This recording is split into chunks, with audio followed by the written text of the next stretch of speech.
We could talk all day about routers and how to use them. In fact, I've made a bunch of videos over the years on that subject. If you want to get the most from your router, I recommend checking out the playlist of tutorials that I'll link to right below this video. But today, I want to focus on what makes a plunge style router so unique. Because a surprising number of folks seem to think all a plunge router does differently is plunge up and down.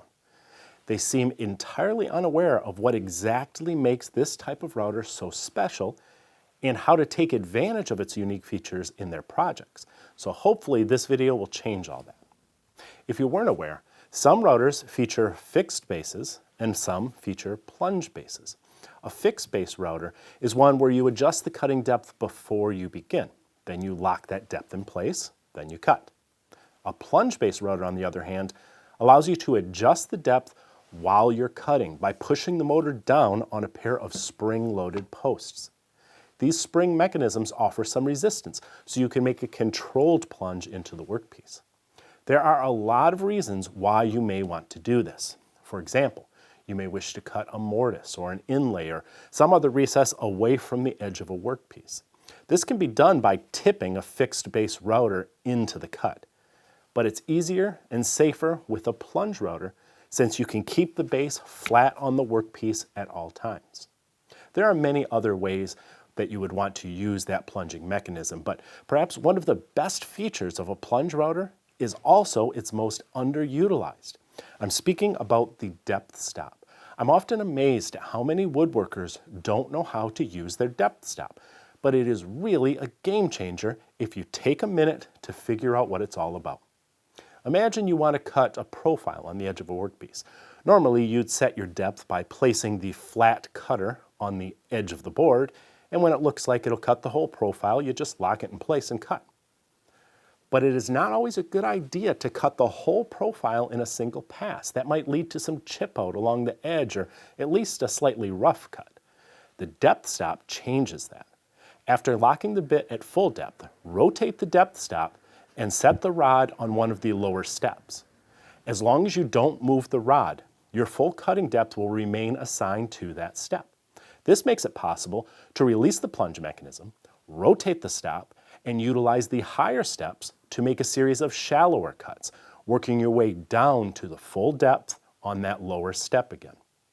Of course, you may not always want to take the time to make a series of gradually deeper cuts when doing a profile like this. Maybe you're working with the grain and you're confident that there won't be any really bad chip out along the edge, even if you take a relatively aggressive cut. Still, you may wish to raise the depth just a little bit above one of the stops so you can take the bulk of the cut in one pass, then take a final shallower skim cut to complete the edge as cleanly as possible. Another way to utilize these depth stops is when cutting a deep mortise. It can be very hard on the bit to cut too deeply in a single pass. So you may measure your full depth with a ruler or a square, use the depth rod to assign that position to the lower stop, and then work down the staircase, as before, cutting progressively deeper in multiple passes. But there's another more precise way to do the same thing. Instead of using a ruler or square to measure your final depth, try a precision setup block. But don't place it next to the bit. Instead, zero the depth out by plunging the router until the tip of the bit touches the bench top. Then place your setup block, or a combination of blocks that matches the depth you're looking to achieve, between the depth rod and the stop.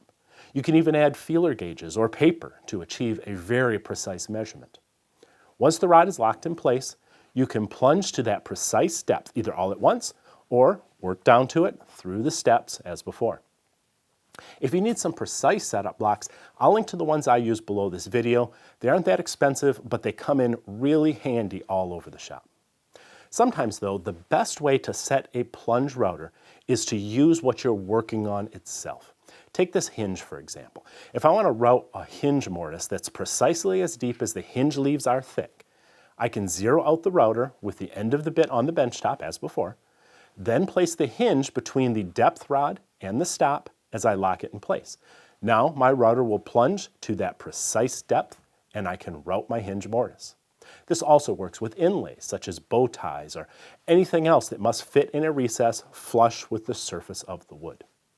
Keep in mind that many routers also have rotating micro adjusters, either on the rod themselves or on the stops.